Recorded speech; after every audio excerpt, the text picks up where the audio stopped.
So hello everyone, welcome back to our new video of solution chapter. So আমি solution chapter to পঢ়ি আছিলো solution chapter আজি হল তোমালোকৰ lecture 5. So lecture 5 ত আজি আমি ডিসকাস কৰিব ওলাইছো প্ৰথমতে মই কেইটামান কোৱেশ্চন ডিসকাস কৰিম তাৰ পিছত আমি ৰাউলছলৰ ফালে যাম বা কোলিগেটিভ প্ৰপাৰ্টিৰ ফালে যাম সো ঠিক আছে সো ষ্টুডেন্ট আমি স্টাৰ্ট কৰো সো প্ৰথম কোৱেশ্চনটো কি দিছে চোৱা the vapor pressure of ethanol সব এইবিলাক যিবিলাক কোৱেশ্চন লৈছো ন এইকেইটা কোৱেশ্চন তোমালোকৰ হাই সেকেন্ডাৰী কোৱেশ্চনৰ কাৰণে মানে বোৰ্ডৰ এক্সামৰ কাৰণে তোমালোকৰ টোটেলি আমাৰ কাৰণে কি হয় বহুত বেছি ইম্পৰ্টেন্ট এই কোৱেশ্চন কেইটা আমাৰ এক্সামৰ কাৰণে বহুত বেছি কি হ'ব ইম্পৰ্টেন্ট হ'ব সো চোৱা প্ৰথম কোৱেশ্চনটো কি দিছে the vapor pressure of ethanol is 44.5 mm ইথানলৰ vapour pressure ইমান দিয়া আছে and that of methanol is 88.7 mm ইথানলৰ দিয়া আছে ইমান আৰু মিথানলৰ দিয়া আছে ইমান at 25 degree celsius the mole fraction of ethanol mole fraction দিছে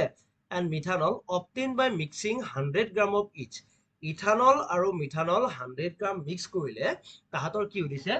mole fraction হৈছে first question then কি হৈছে the partial vapor pressure of the two component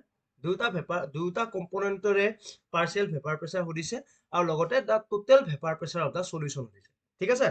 so পইণ্টটো চাই দিয়া কেনেকৈ কৰিব লাগিব আমি ফাৰ্স্ট অফ অল কি কৰো number of mole of ethanol আৰু মিথানল আমি ক্যালকুলেট কৰি লওঁ সো ইথানল হোল ফৰ্মুলা তোমালোকৰ কি আছিল C2H5OH সো ইথানলৰ আমি first of all what we will do মই অলৰেডি সলিউশনটো লিখি থৈ দিছো কাৰণ টাইম টেকিংৰ যাতে নাযায় আমাৰ সো তোমালোকৰ চোৱা মোলাৰ মাছ অফ ইথানলৰ মোলাৰ মাছ কি হয় কাৰ্বন দুটা আছে 12 into 2 হাইড্ৰোজেন পাঁচটা আছে so 5 into 1 oxygen 16 hydrogen 1 so 24 plus 22 is equal to 46 gram per mole ইথানলৰ হৈ গল মিথানল 12 plus 4 plus 16 so কিমান আহিব তোমালোকৰ 16 32 ঠিক আছে সো আমি এতিয়া কি কৰিম প্ৰথমতে তোমাৰ মোল ফ্ৰেকশন উঠিছে সো আমি number of mole of ethanol উলাই লও আৰু number of mole of methanol উলাই লও সো ইথানলৰ কিমান দিয়া আছিল গিভেন গ্ৰাম ইথানলৰ দিয়া আছিল দুইটাৰে গ্ৰাম weight কিমান দিয়া আছিল 100 গ্ৰাম so 100 gram divided by 46 gram per mole is equal to কিমান পাবা তুমি 2.2 mole and number of mole of methanol কিমান পাবা 100 by 32 3.13 mole হৈ গল so এতিয়া mole fraction of ইথানলৰ mole fraction কিমান হ'ব আমি mole fraction কেনেকৈ পাইছিলো ওপৰত যাৰ ওলাব দিছে number of mole of ethanol divided by total number of mole ইথানলৰ number of mole আছে 2.2 plus total number of mole কিমান 2.2 plus 3.13 so কিমান পাবা তুমি 0.41 ঠিক তেনেকৈ আমি আৰু এটা বস্তু জানো যে কাই a plus কাই b is equal to কিমান 1 হয় so তাৰ পৰা তুমি এটো পালা ঠিক আছে so এইখিনি বস্তু হৈ গল তোমালোকৰ মোল ফ্ৰেকশন আমি দুইটাৰে ক্যালকুলেট কৰিলো so আমাৰ এক নম্বৰ কোৱেশ্চনটো হৈ গল নেক্সট কি দিছে the partial vapor pressure of the two component so partial vapor pressure সুধিব উলাবৰ কাৰণে total pressure আমি মোল ফ্ৰেকশনৰে মাল্টিপ্লাই কৰিব লাগে so মানে partial pressure is equal to partial pressure of A যদি সুধিছে ইয়াৰ pure pressure into mole fraction of A ঠিক আছে ইয়াৰ pure pressure টো কিমান দিয়া আছে ইথানলৰ pure pressure কিমান দিয়া আছে 44.5 mm আৰু লগতে মিথানলৰ pure pressure কিমান দিয়া আছে 88.7 mm so তাৰ পৰা তুমি ক্যালকুলেট কৰিলে কিমান পাবা দুইটাই mm ত পাই যাবা ঠিক আছে আৰামছে তোমাৰ কোৱেশ্চনটো হৈ আছে নেক্সট কি দিছে total vapor pressure of the solution or total vapor pressure কিমান total vapor pressure কি হ'ব partial pressure of A plus partial pressure of B দুটা যোগ কৰা এড কৰিলে কিমান পাবা 70.575 mm ক্লিয়াৰ হৈছে একদম ধুনিয়া কোৱেশ্চন সো এনেকুৱা কোৱেশ্চন আমি পৰীক্ষাত এনেকুৱা কোৱেশ্চন আহিলে আমাৰ কিমান মাৰ্কস থাকিব জানানে আমাৰ থাকিব তোমালোকৰ কাৰণে 3 marks below 3 marks এটো কোৱেশ্চন নহয় next one question number 6 it is given that solubility of H2S in water at STP is ইমান মোলেল ঠিক আছে H2S ৰ ইমান দিয়া আছে that is ইমান মোলেল বুলি কৈছে মোলেল মানে আমি কি বুজিছিলো যে 0.195 মোল per kg হয় না এটো বুজিছিলো so তাৰ মানে 0.195 mole of H2S is dissolved in 1000 gram of water okay so এতিয়া তোমাক কি দিছে তুমি চোৱা P is equal to আমি জানো KH কাই so moles of water তুমি 55 point কি পালা 56 ঠিক আছে so এতিয়া mole fraction of H2S কিমান হ'ব বুজিবা মোল অলৰেডি H2S ৰ নাম্বাৰ অফ মোল দিয়া আছে কিমান দিয়া আছে 0.195 দিয়া আছে সো ওয়াটাৰৰ নাম্বাৰ অফ মোল কিমান আমি উলাই লৈছিলো 100 গ্ৰাম ডিভাইডেড বাই ওয়াটাৰৰ মোলাৰ মাছ কিমান 18 গ্ৰাম পাৰ মোল সো তাৰ পৰা 58.56 পালা সো মোল ফ্ৰেকশন অফ H2S তুমি পালা এইটো আৰু তুমি তেতিয়া আমাক কি উলাব দিছিলে ইয়াতে হেনৰিজ ল কনস্ট্যান্ট উলাব দিছিলে সো P = KH কাই সো কাইটো আমি আৰামছে উলাই যাব কিমান KH টো 282 বাৰ ঠিক আছে এটো কোৱেশ্চনটো তোমালোকৰ কোৰ পৰা তোলা গৈছিলে জানা নাই এটো কোৱেশ্চনটো তোলা গৈছিলে তোমালোকৰ NCERT পৰা ঠিক আছে NCERT কোৱেশ্চন নম্বৰ 6 হয় Intex question next one What is the next আমি একদম ইজি কোৱেশ্চন লৈছো এটো কোৱেশ্চন থিওৰিটিক্যাল কোৱেশ্চন এনেকুৱা কোৱেশ্চনো তোমালোকৰ ইম্পৰ্টেন্ট কোৱেশ্চন আহিব পাৰে What is the effect of temperature on the vapor pressure of liquid যে এটা লিকুইডৰ ভেপাৰ প্ৰেছাৰত টেম্পাৰেচাৰে কেনেকৈ এফেক্ট কৰে সো এটা তোমালোকে এটা বস্তু জানা টেম্পাৰেচাৰ যেতিয়া বঢ়াবা মলিকুল বিলাকৰ কি হয় মুভমেন্ট বিলাক বাঢ়ে মলিকুল বিলাকৰ মুভমেন্ট বাঢ়িছে মানে মলিকুল বিলাকৰ যেটো কাইনেটিক এনাৰ্জি আছে এই কাইনেটিক এনাৰ্জি বাঢ়ি যায় সো কি হয় the vapor pressure of liquid increase with rise in temperature as more molecule will have larger kinetic energy because temperature দিয়া লাগিলে তাহাতৰ কি হ'ব kinetic energy বাঢ়িব and thus can escape from the surface of the liquid যে তুমি যদি গৰম তাৱা এখনত তোমাক যদি বহাই দিয়া তুমি এনেও জপিয়াব আৰম্ভ কৰিবা হয়নে নহয় সিম্পল থিং যে ঠিক তেনেকৈ টেম্পাৰেচাৰ যদি গ্যাস মলিকুলত বঢ়াই দিয়া তোমাৰ অটোমেটিক্যালি কি হয় লিকুইডত যদি বঢ়াই দিয়া অটোমেটিক্যালি লিকুইড বিলাক জপিয়াব আৰম্ভ কৰিব আৰু ভেপাৰ প্ৰেছাৰ মানে ভেপৰাইজ হোৱা আৰম্ভ হ'ব also at high temperature the molecule of vapor phase have high energy and thus this exert larger force on the wall of the container so এইটো কোৱেশ্চনটো ভালকৈ মনত ৰাখিবা যে effect of temperature effect কি হয় vapor pressure কোৱেশ্চনটো বহুত important question পৰীক্ষাত আহিব পাৰে নেক্সট কোৱেশ্চন চোৱা characteristics of ideal solution ৰ characteristics কি হয় চোৱা delta H mixer is equal to 0 হয় আমি হেদিনাখনো পঢ়িছো delta V mixer is equal to 0 হয় সো এইটো বস্তু হল আইডিয়াল সলিউশনৰ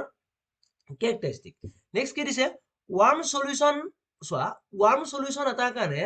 তোমালোকৰ delta H mixing টো কি হয় এটো কোৱেশ্চন বহুত ইম্পৰ্টেন্ট warm solution এটাৰ কাৰণে delta H mixing কি হয় সো warm solution মানে কি exothermic মানে delta H mixing কি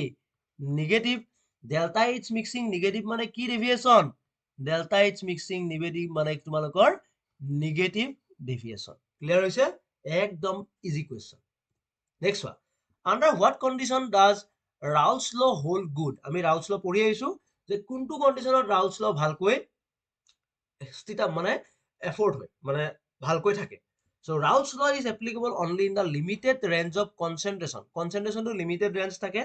when a real solution approaches the limit of infinite dilution its components behave more ideal বুজিলা যে যেতিয়া এটা ৰিয়েল সলিউশনক তুমি বহুত বেছি পানী দি ডাইলুট কৰিবা ইনফাইনাইট ডাইলুশন কৰিবা its component behave more ideal the solvent obey Raoult's law so it is applicable only to very dilute solution বহুত বেছি dilute solutionৰ কাৰণেহে কি হয় Raoult's law hold good হয় containing non volatile and non electrolyte solution কোনো ধৰণৰ volatile মানে vapor pressure বেছি থাকিব নালাগিব আৰু লগতে non electrolyte কোনো ধৰণৰ ionization হ'ব নালাগিব ঠিক আছে so next question so important question n-hexane and n-heptane what type of interaction they show n-hexane আৰু n-heptane কেনেকুৱা ধৰণৰ interaction থাকে চোৱা n-hexane non polar n-heptane non polar so non polar already মই discuss কৰি দিছিলো so they have weak van der Waals interaction so তাহাতৰ তাত পুৰা টোটালি কি হ'ব আইডিয়াল সলিউশন দেখাব ঠিক আছে একদম বুজিলো ঠিক আছে so NaClO4 আৰু ওয়াটাৰ ঠিক তেনেকুৱা একে বস্তু ইহতৰ মাজত কিন্তু তোমালোকৰ আইডিয়াল নহব এটো নেগেটিভ ডেভিয়েশন দেখাব ঠিক আছে ওকে সো তাৰ পিছত চোৱা এটা তোমাক এটো কোৱেশ্চন সুধিব পাৰে যে ইহতৰ মাজত কি কি ইন্টাৰেকশন থাকিব তুমি যোৱা 2.23 কোৱেশ্চন নম্বৰ 2.23 তোমালোকে NCERT মই কোৱেশ্চনটো লিখা নাই NCERT 2 নম্বৰ কোৱেশ্চনটো চোৱা কি দিছে আয়োডিন আৰু CCl4 iodine is non-polar homoatomic carbon tetrachloride also non-polar আৰু non polar মাজত তোমালোকৰ কি ইন্টাৰেকশন থাকে বুলি কলে সুধিবা কবা van der Waals force of interaction non polar আৰু non polar molecular মাজত তোমালোকৰ কি ইন্টাৰেকশন থাকে van der Waals force of attraction NaClO4 and water এটো যেটো কলো NaCl হল ionic water হল polar এটো হল ion আৰু এটো হল ওয়াটাৰ পোলাৰ মানে তাত ডাইপোল আছে সো ইন্টাৰেকশনটো কি হ'ব তোমালোকৰ আয়ন ডাইপোল ইন্টাৰেকশন ঠিক তেনেকৈ মিথানল আৰু acetone methanol is also polar acetone is also polar so polar পোলাৰৰ মাজত কি থাকিব তোমালোকৰ ডাইপোল ডাইপোল ইন্টাৰেকশন ঠিক তেনেকৈ এচিটোনাইট্ৰাইল আৰু এচিটোনাইট্ৰাইল পোলাৰ এচিটনো পোলাৰ সো তাহাতৰ তাতো কি থাকিব তোমালোকৰ ডাইপোল ডাইপোল ইন্টাৰেকশন থাকিব ক্লিয়াৰ হৈছে একদম ইজি কোৱেশ্চন নেক্সট আহিলে আমাৰ এতিয়া কলিগেটিভ প্ৰপাৰ্টি চোৱা কলিগেটিভ প্ৰপাৰ্টি মানে কি হয় এতিয়া চোৱা আমাৰ কিছুমান এনেকুৱা ধৰণৰ প্ৰপাৰ্টি আছে এতিয়া মোৰ প্ৰপাৰ্টি বুলি ক'লে মই তোমাৰ ৰাতিপুৱা ইমান অৱস্থাত শুই উঠো মোৰ হাইট ইমান এইবিলাক মোৰ প্ৰপাৰ্টি বা মই কথা এনেকে কওঁ বিভিন্ন ধৰণৰ প্ৰপাৰ্টি আছে ঠিক তেনেকৈ আমাৰ ডাইলুট সলিউশনৰ কিছুমান প্ৰপাৰ্টি আছে যিবিলাক তোমালোকৰ অৱস্থা ভেদে চেঞ্জ হয়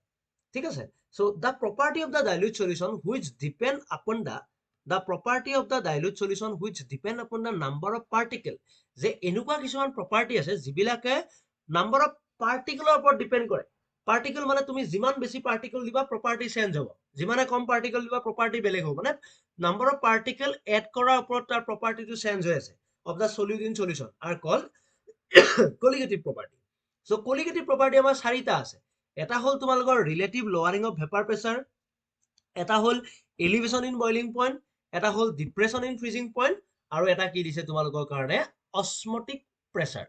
সো পইণ্টটো বুজা এতিয়া আমি আজি relative lowering of vapour pressure discuss কৰিম কি দিছে চোৱা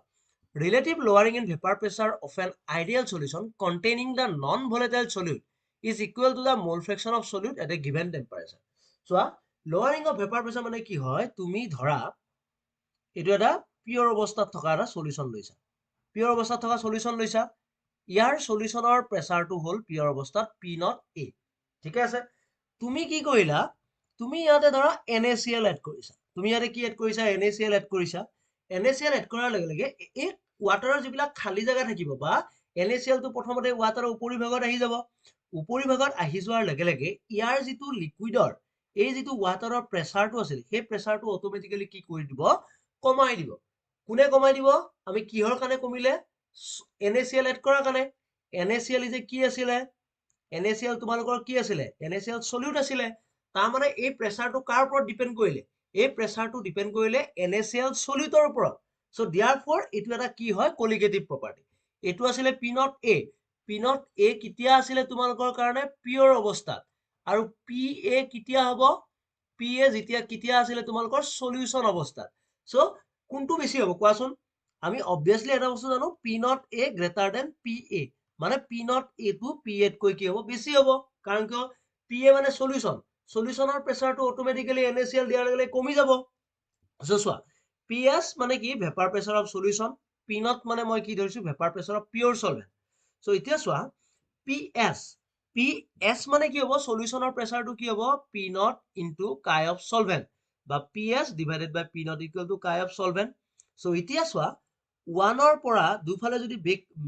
মানে মাইনাস কৰি দিয়া সাবট্ৰেক্ট কৰা তেতিয়া কি হ'ব 1 minus PS by P0 1 minus কাই সলভেন্ট সো P0 টো ওপৰত গল এলসিএম ললে P0 minus PS divided by P0 is equal to কাই অফ সলভেন্ট সো P0 আছিলে পিওর PS আছিলে সলিউশনৰ সো এটো হৈছে ডিক্ৰিজ ইন ভেপাৰ প্ৰেছাৰ বা লোৱাৰিং ইন ভেপাৰ প্ৰেছাৰ এটো হল তোমালোকৰ কাৰণে কি লোৱাৰিং ইন ভেপাৰ প্ৰেছাৰ আৰু এটো হল তোমালোকৰ কাৰণে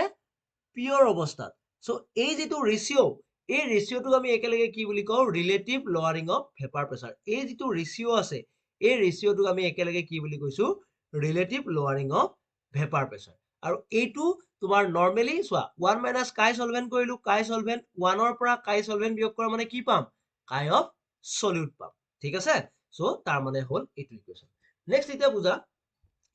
আমাৰ ধৰা সলিউশনটো 1 নম্বৰ বুলি কলো সলভেন্ট বুলি কৈছে so P0 1 minus P1 divided by P0 1 is equal to